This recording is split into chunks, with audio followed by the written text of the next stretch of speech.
On this episode of Mixin' Some Magic, we're diving deep into the Haunted Mansion attraction at Disneyland. We'll discuss the history, storytelling, secrets, and hidden gems inside this spooky attraction. Hi, I'm Melissa with Mixin' Some Magic. I'm a Disney planning expert and I'm here to mix a little magic into your day. Each week I share Disney vacation planning tips, park strategies, and a little bit of Disney history sprinkled in. Of course, I like to include lots of Disney magic. Join me, let's mix in some magic.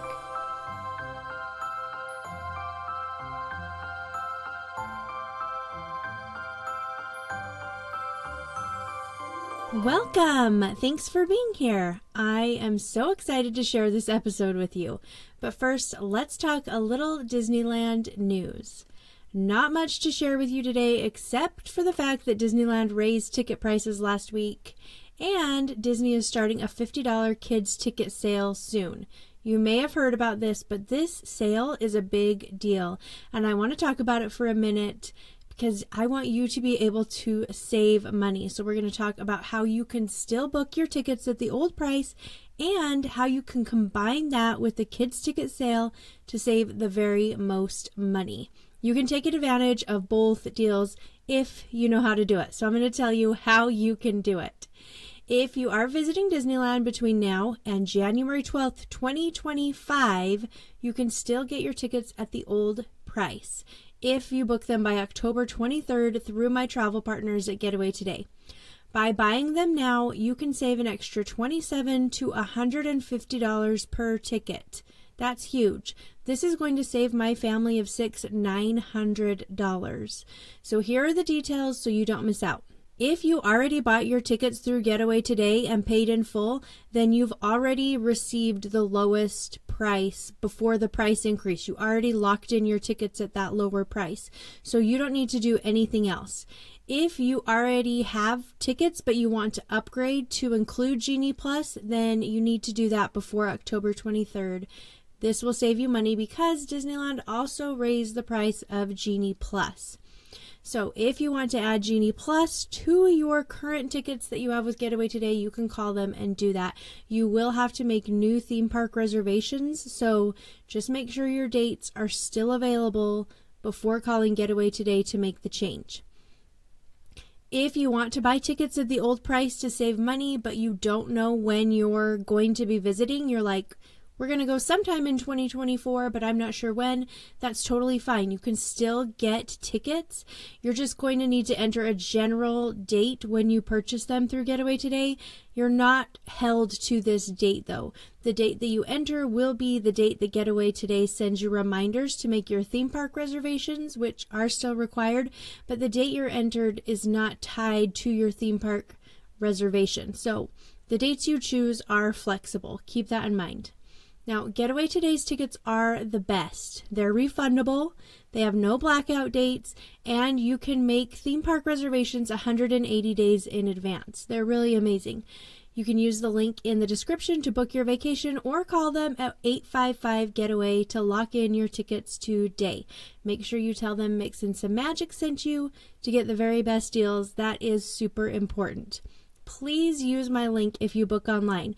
It doesn't cost you any extra, but it gets you the best rates and it makes sure I get credit for the sale, which really helps me out as a small content creator. Now let's talk about the Disneyland Kids ticket sale that conveniently begins after the ticket sales for the old ticket prices is over. Beginning October 24th, for a limited time, children ages 3 to 9 can visit a Disneyland Resort theme park for as low as $50 per child with the purchase of this special park ticket. It's a one-day, one-park ticket. Kids tickets after the price increase are anywhere from $127 to $183 for a single-day ticket without park hopper. So you're going to be able to get that same ticket for $50. And I mean, I don't think I have to tell you that this is huge. This is a big, big deal. The catch is you must visit the parks between January 8th and March 10th. So there is a very small window where you can use this kids ticket sale, but it is going to save you a ton of money. Now, if you wanted to upgrade to a multi-day ticket or Genie Plus, that can also be added, but that's going to raise the price of the ticket. Now, I want you to be able to take advantage of both great offers, even though they are not going to be offered at the same time. But if you have kids ages 3 to 9 and you can make those travel dates work, I want you to be able to take advantage of both the old ticket prices and the kids sale that's happening today, and you can do this through Getaway Today. But in order to take advantage of both offers, you need a little bit of information. That's why I'm here. Here's what you're going to do. You're going to book your Disneyland vacation with Getaway Today before October 23rd. Book over the phone so you can talk to a person, and make sure you tell them that Mixin' Some Magic sent you. You're going to tell them that you want to separate your adult tickets from the kids' tickets so you can take advantage of the kids' ticket sale when it begins. Now, they're totally going to know what you're talking about. They're going to know what to do. And then on October 24th, when the ticket sale begins, you're going to call Getaway Today back and tell them again that Mixin' Some Magic sent you and that you'd like to apply the ticket sale to your children's tickets. Then Getaway Today will refund you the difference. You're going to save a ton of money by taking advantage of both ticket sales. If you don't ask them to separate your tickets, you can still call in and ask for the kids' ticket sale to be applied. But because of the way their system works with Disney, they're going to have to rerun all of your tickets because they're on the same little grouping.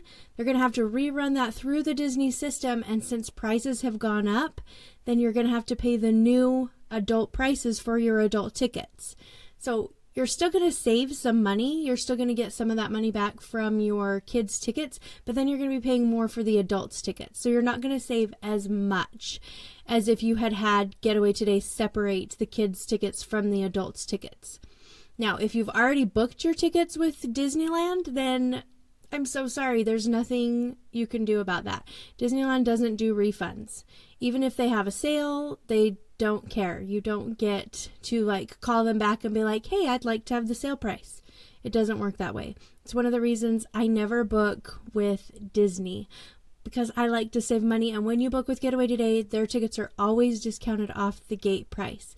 They're a small family-owned business, and I love supporting small businesses. Plus, when you buy your tickets through Disney or Costco or Theme Park Frog, those are huge corporations, and you're just helping to line the pockets of executives. But when you book through Getaway Today, you're helping support a small family-owned business. Plus, because they're a small business, they're able to provide a level of customer service that the big companies just can't provide. You never have to wait long when you call them, which is so amazing, and I appreciate so much, because I have waited hours to talk to Disney's customer service. Now, if you've already booked your vacation for later this year or next year with Getaway Today, you're probably wondering, can you still take advantage of both deals? Yes, if you've already booked your vacation, then you've locked in at the old ticket price, so you're good to go there, but you'll still be able to get a refund on the kids' ticket prices once that sale begins. But you are going to want to call Getaway Today at 1-855-GETAWAY. Tell them Mixin' Some Magic sent you before October 23rd, and ask them to separate your kids' tickets. If you want to save even more, then you can combine the amazing ticket deals with a hotel that has a free night. Getaway Today has a bunch of hotels that offer free nights. I ran some numbers, and with the tickets at the old price deal and a hotel with a free night, my family is going to save $1,250. That's huge. You can find tons of great options using the Getaway Today link in the show description, or you can just give them a call at 1-855-GETAWAY. Okay, that was a lot of info. If you have any questions, send me a DM on Instagram or Facebook, and I can totally help you out. Let's take a quick break, and when we come back, we'll dive into the Haunted Mansion. Don't go anywhere. You're listening to Mixin' Some Magic.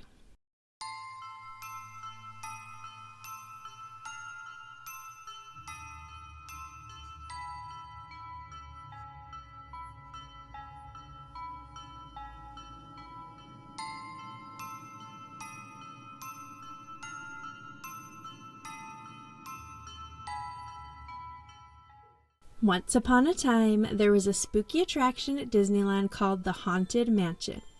If you're like me, the Haunted Mansion is one of your very favorite attractions. Since it's almost Halloween, this is the perfect time of year to talk about it. The history of the Haunted Mansion is pretty interesting. The idea for the Haunted Mansion precedes Disneyland. Before Disneyland was even a twinkle in Walt Disney's eye, he wanted to build some kind of park. He planned to build it in a little area across from his studios.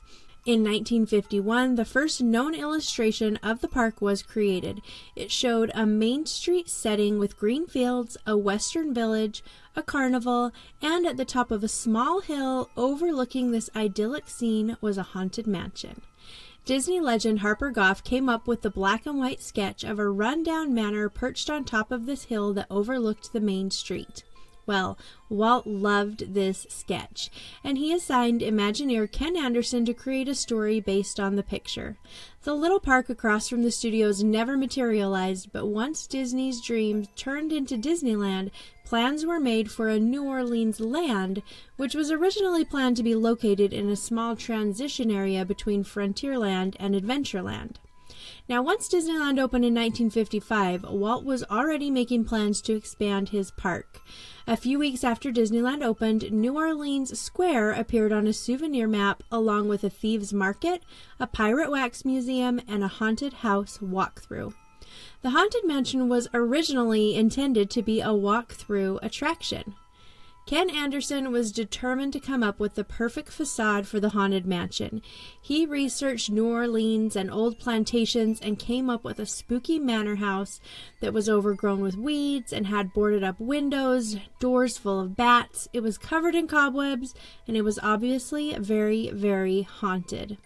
Ken proudly showed his creation to Walt, and much to his surprise, Walt hated it. Walt didn't like the idea of having something so run down in his beautiful park. Well, while Walt was visiting San Jose, California, he went to visit the Winchester Mystery House. If you've never taken time to look into the Winchester Mystery House, you really should. It's definitely worth your time. Walt was enthralled by the mansion and the stairs to nowhere. It had elevators and doors that opened up to blank walls, crooked staircases, and a general sense of mystery and spookiness. Walt loved it. So he went back to Anderson with his new ideas. Anderson took these ideas and started to come up with some new ideas for their haunted mansion. In 1961, pamphlets were given out at Disneyland's main entrance announcing that the Haunted Mansion would be opening in 1963. Well, we now know that the Haunted Mansion didn't actually end up opening until 1969, but we'll talk more about that later. Construction began and the exterior was finally completed. Disney and the Imagineers settled on a beautiful exterior to complement the rest of the park. The exterior is inspired by the Shipley Lydecker House in Baltimore that was built in 1803. Walt is famous for saying that they would take care of the outside and keep it looking nice, and that he would leave the ghosts and spooks to take care of the inside. Raleigh Crump was one of the Imagineers assigned to work on the Haunted Mansion. He began designing things like coffin clocks and melting candlestick men and mirrors with faces, man-eating plants, all kinds of spooky things that they were going to put in the new Haunted Mansion walkthrough attraction. They had plans to make a sort of entrance area that they were going to call the Museum of the Weird that would house all of this stuff. There were also plans underway for a restaurant that would be part of the Haunted Mansion, kind of like the Blue Bayou as part of Pirates, which I think would have been amazing. Can you imagine if we had a Haunted Mansion restaurant? Oh my goodness, that would be incredible. I'm kind of sad that that's one of the plans that didn't work out. We could have had all kinds of different dining rooms to eat in, kind of like they do at Be Our Guest in Disney World. There could have been a ballroom dining room, maybe a graveyard dining room, an attic dining room. Oh, I'm getting excited just thinking about it. All the windows could have had that rainy, stormy effect to make it seem like we were in the middle of a big storm. All the waiters and waitresses would, of course, been in the Haunted Mansion uniforms. Oh man, it's such a missed opportunity in my opinion. Well, anyway, Walt got Imagineers Raleigh Crump and Yale Gracie to kind of move forward with his Museum of the Weird idea, and he put them in charge of creating visual illusions for the attraction. And of course, they were thrilled to death and set to work right away creating all kinds of illusions. They were eventually given an entire warehouse for their creations. The story goes that one evening they forgot to switch off the mechanics and all of their creations before calling it a day. The cleaning crew was not amused, and Crump explained, "We got a call from the personnel saying that the janitors requested that we leave the lights on in there due to the creepiness of all the audio animatronics, ghosts, and such. We complied and put motion sensors in the room that would extinguish the lights and turn on all the ghost effects when triggered.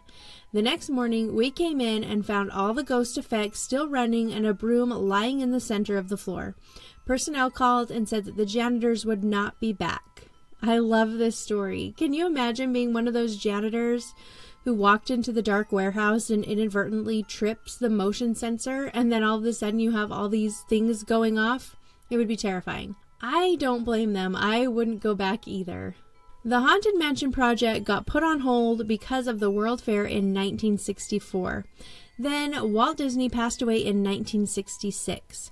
When Walt passed away, there was some confusion and disagreements about what the Haunted Mansion should ultimately become. Imagineer and Disney legend Claude Coates briefly developed a water ride version of the Haunted Mansion in which guests would float through the ruins of an old plantation house partially submerged in a Louisiana bayou.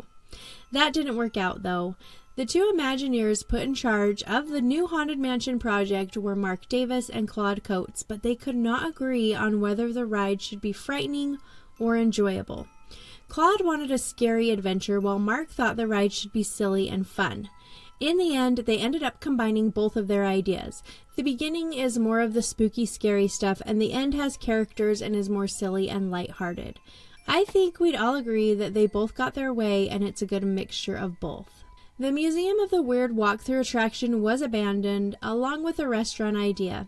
Many Imagineers didn't like the idea of a walkthrough attraction because of its low capacity for guests. They needed an attraction to move as many guests through the ride as quickly as possible. A people eater, if you will. The solution, of course, was the Omni Mover, or the famous Doom Buggy as we now know it. The cars could be rotated in any direction, so Imagineers could control what guests saw and heard. The Haunted Mansion officially opened on August 12, 1969. The attraction was an immediate success and has been a fan favorite ever since. It took 18 years for the Haunted Mansion to finally open doors to its visitors. From the idea way back before Disneyland was even thought of to when it opened in 1969. The Haunted Mansion is located in Disneyland, Disney World, Tokyo Disneyland, Disneyland Paris, and Hong Kong Disneyland. Each of these attractions is different, but Hong Kong's version is called Mystic Manor and is drastically different. The ride narration was performed by Paul Frees as the ghost host. The theme song Grim Grinning Ghosts was composed by Buddy Barker with lyrics by X Atencio. The song can be heard in just about all areas of the ride with various tempos and instruments. Let's take a ride through this attraction starting with the queue, and I'll fill you in on all the characters, history, backstories, and interesting facts as we go along. Let's start our tour in the queue. Once you pass through the gates and enter the grounds of the Haunted Mansion, you'll notice a hearse pulled by an invisible horse. There's a rumor floating around that this hearse was used to transport the body of Brigham Young, which is not true.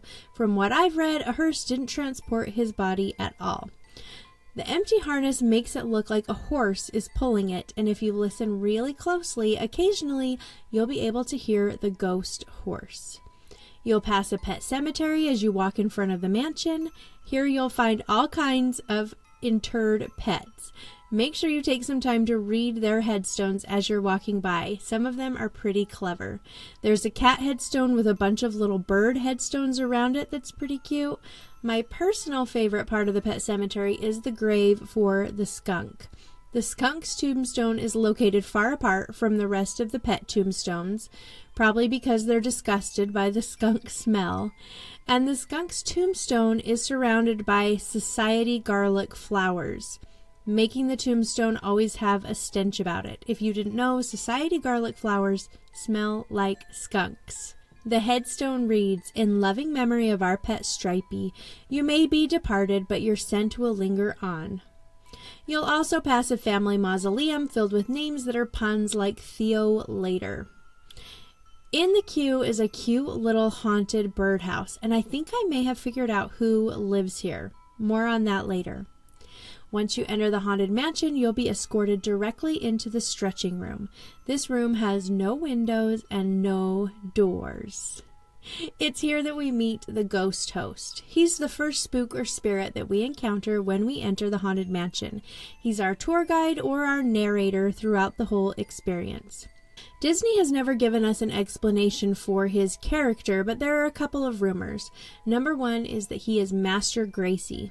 Rumors abound that the ghost host is actually Master Gracie, who is the owner of the house. This rumor was kind of fueled by the 2003 Haunted Mansion film by Disney with Eddie Murphy.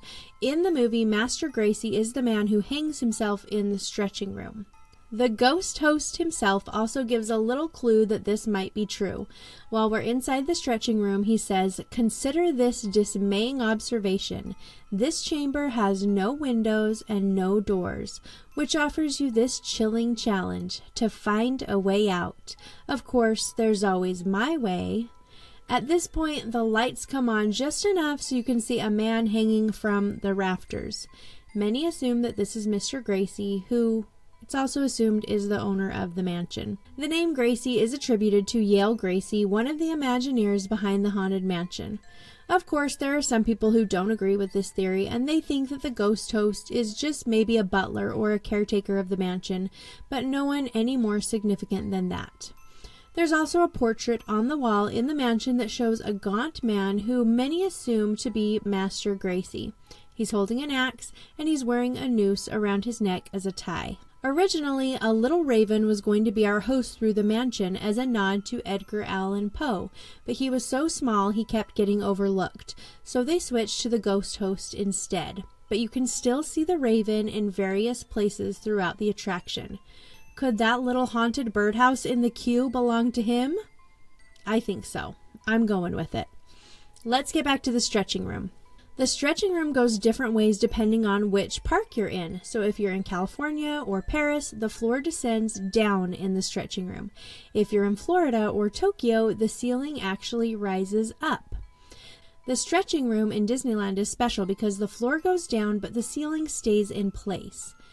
The ghost host begins our tour by saying, "Our tour begins here in this gallery. Here you'll see paintings of some of our guests as they appeared in their corruptible mortal state. Kindly step all the way in, please, and make room for everyone. There's no turning back now." Then we get to enjoy the portraits on the walls, which seem pretty normal at first glance, but they take a darker turn as the room begins to stretch and we're able to see the full paintings. There's a portrait on the wall titled "The Dynamite Gentleman," which includes an image of a bearded gentleman holding a document.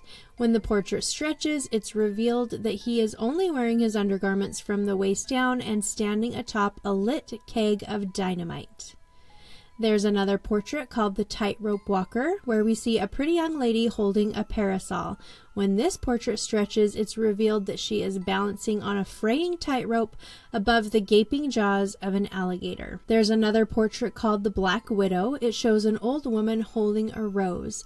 When the portrait stretches, it's revealed that she is sitting atop a tall gravestone. At the bottom of the gravestone is the stone bust of her husband George with a hatchet embedded in his head. Remember her, we're going to come back to her later. The last painting is called "The Quicksand Men." It shows a man in a bowler hat, and when the portrait stretches, it's revealed that he is sitting on the shoulders of another man who sits on the shoulders of a third man who is waist deep in quicksand. The ceiling in the stretching room is made of a fabric called scrim. You can see through it when it's lit up from the right angle. Now once the portraits stretch, the room goes dark and then we hear a scream. The ceiling disappears and we're able to see a man who has hung himself swinging from the rafters. Thankfully, a door slides open and we're able to get out. This attraction takes place in a different building. It doesn't take place inside the haunted mansion that you see when you're walking around Disneyland. The elevator takes you down a level, and when you're walking through the Hall of Changing Portraits, you're actually walking into the show building behind the haunted mansion, and this is where the ride takes place. So once you leave the stretching room, you'll find yourself in the Hall of Portraits. Outside, there's a storm going on. You'll be able to see flashes of lightning and the rain out on the windows. This really helps set the ominous tone for the attraction. There are 5 changing portraits. These paintings were created by Raleigh Crump. They are created with a special black light paint, so when the lighting shining on it changes, the painting changes. The lighting is also coordinated with the lightning happening outside. In this hall, you'll find a portrait called the Flying Dutchman, which is a clipper ship which turns into a ghost ship with tattered sails on a stormy sea. There's a portrait called Medusa, which shows a young woman morphing into a scary gorgon. There's a portrait called the Black Prince with a knight on horseback. When the portrait changes, it shows a horse and its rider have morphed into glowing skeletons. The Werecat Lady shows a beautiful woman reclining on a sofa, but she is transformed into a white tiger when the painting changes. The last one is called the Aging Man. It shows a handsome nobleman who flashes into a skeleton in a rotting suit when the light changes. Keep walking and you'll see 2 busts at the end of the hall. These busts can't be missed. You'll notice right away that they appear to turn and look at you no matter where you are in the room or where you go. The busts at the end of the hall are also Raleigh Crump creations. The busts aren't busts at all, actually, but concave impressions. The light shines on them and tricks your eyes to make it look like the heads are turning to follow you no matter where you move within the room. It's pretty spooky. After the busts, you'll see one more changing portrait. This one is called April to December. It shows a young lady who morphs into a decrepit old woman. Next to the portrait, there's a statue of a cat with one red glowing eye. It's been said that this statue is inspired by Edgar Allan Poe's The Black Cat. Soon you'll be boarding your Doom Buggy. The Doom Buggy is an omnimover, which means it's a vehicle on a continuously moving belt. The omnimover system makes the ride quick loading, and each vehicle has its own audio system. There are around 131 Doom Buggies running at any given time. The Haunted Mansion can move about 2,500 guests per hour. For comparison purposes, the Peter Pan attraction at Disneyland can only move about 800 people per hour. The first thing we'll pass now that we're in the Doom Buggy is a suit of armor. I've heard rumors that the cast members used to hide in here to scare guests, but I wasn't able to verify that, so I'm not sure if it's actually true. Next, we'll pass by an endless hallway that has a candelabra floating in the middle. Could we be seeing a ghost? The endless hallway is created using simple mirrors. There's a red chair in the hallway that has a design on the back of it that some say looks like Donald Duck, but I'm sorry, I just don't see it. Next, we pass a small atrium that is filled with dead flowers and plants along with a coffin. There appears to have been a funeral here a long time ago.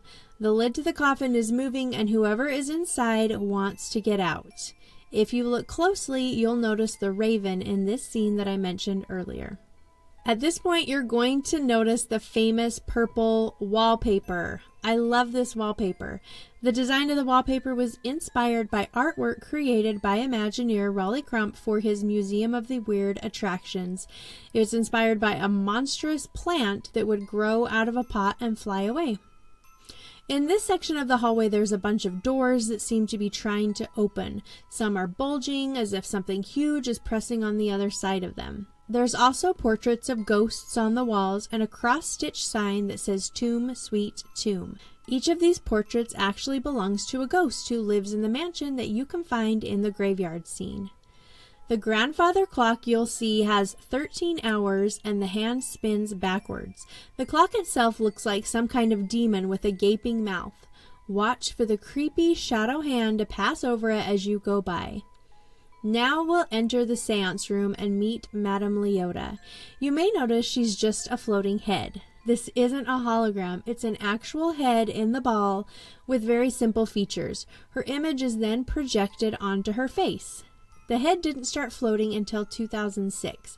I remember when it was just stationary on a table. Now, we don't know a lot about Madame Leota. Have you ever wondered why she's in the crystal ball? We do get some backstory about Madame Leota and why she lives in the crystal ball in the latest Haunted Mansion movie.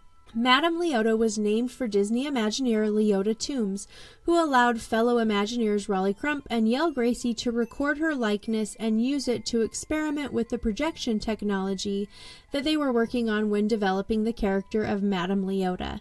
They liked her demo reel so much that they decided to use it for the ride. Eleanor Audley, who does the voice work for Maleficent and Lady Tremaine, provided the voice for Madame Leota in the seance room. Now, we haven't seen any ghosts inside the Haunted Mansion yet, but in this room, Madame Leota summons them and they begin to materialize.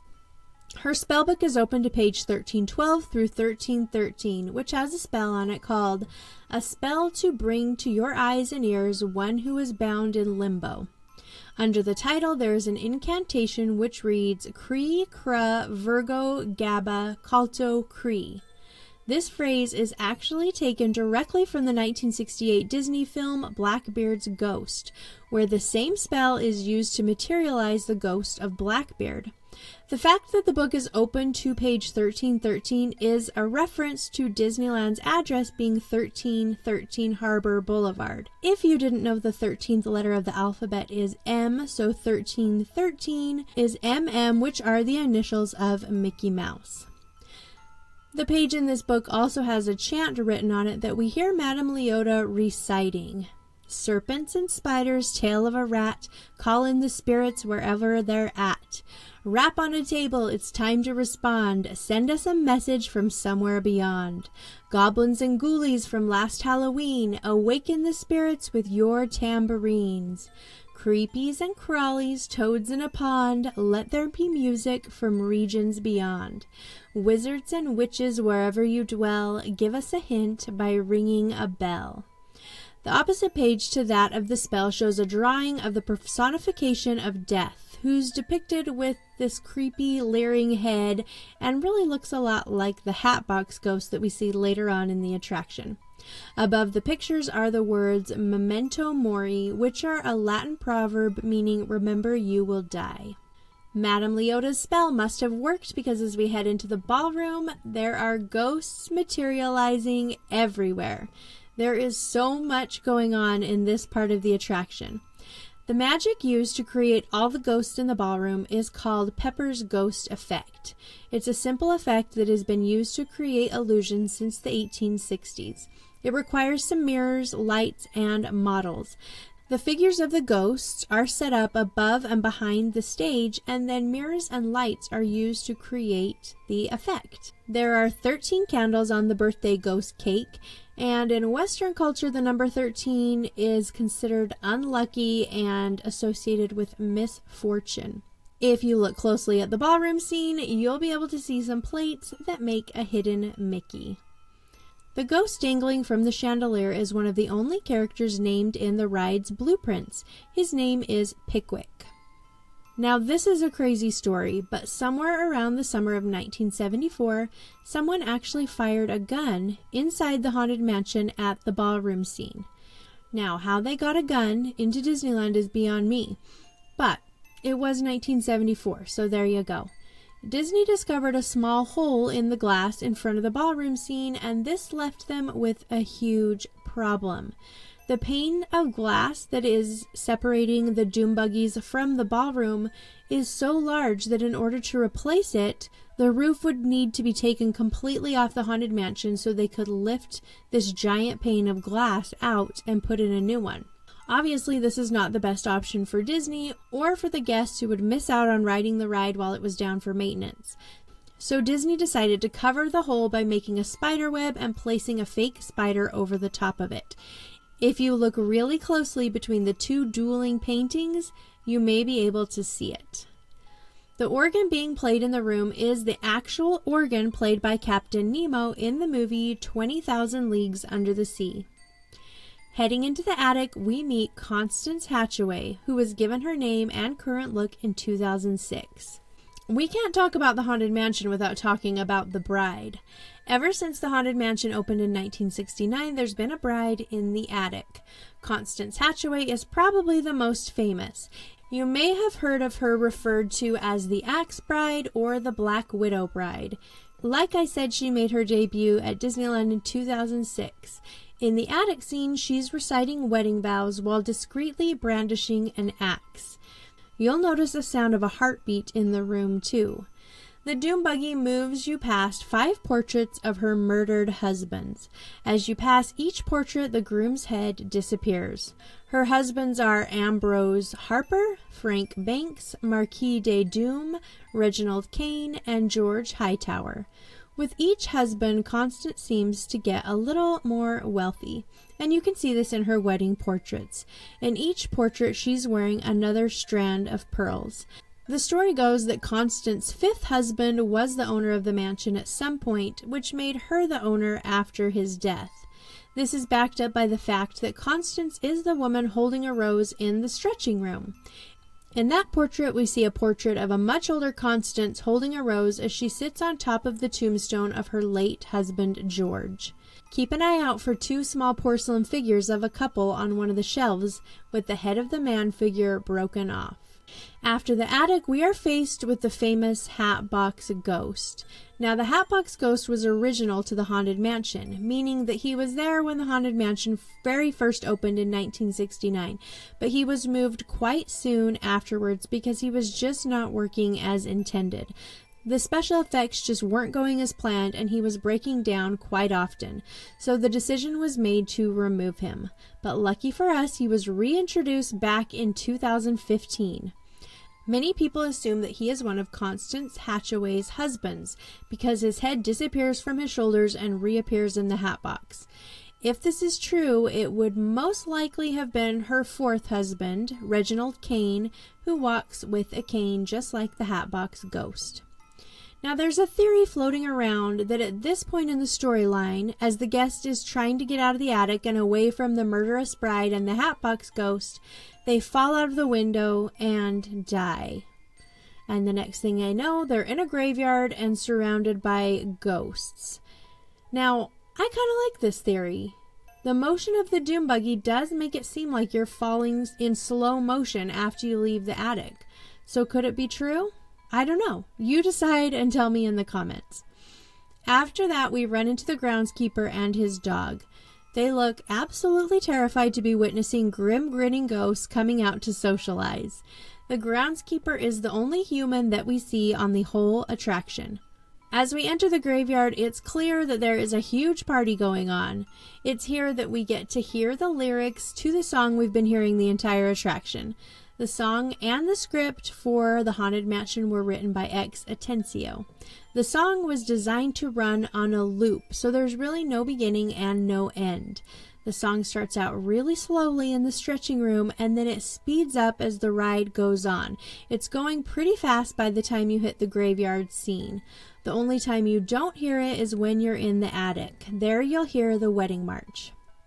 There's an urban legend that says one of the singing busts is actually Walt Disney, but that's not true, although it does look like him. The one that looks like Walt Disney is actually Thurl Ravencroft, who is the voice of Tony the Tiger and sings the song You're a Mean One, Mr. Grinch on the Grinch special.